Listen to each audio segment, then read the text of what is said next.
If you're a Christian, there should be things about your life that an unbeliever could not have.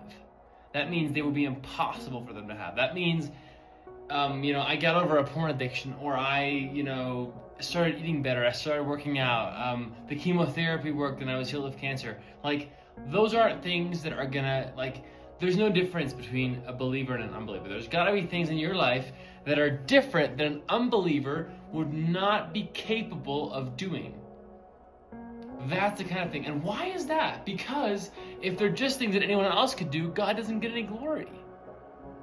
See, you need to realize in the Bible, God never did small miracles. People talk about, God, he still does small miracles today. He might not do the most amazing big things, but he does small things, small miracles.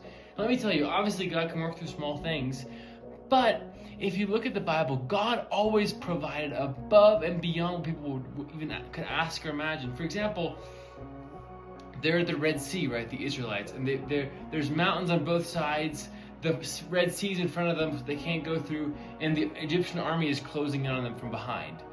People nowadays might say, well, we'll negotiate with them. Maybe we'll give them all of our gold and all of our silver, give them everything we have, and maybe if God gives us favor, we can go back to Egypt in peace, and they won't kill us or they won't beat us.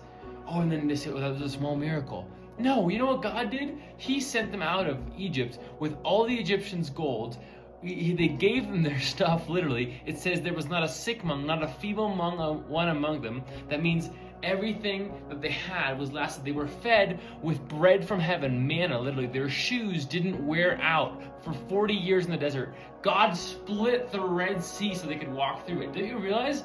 God is a God of more than enough. There's got to be something about our life that is different than what the average human experiences, or God does not get any glory. And if we want to do that, we have to be in his will. We have to put our faith in him for those things, because God's not going to force us to do things. Actually, if you read the Bible, God says to Moses, why are you crying to me? Tell them to go forward. And that's faith. God had given Moses a mission. He said, you take them to the promised land.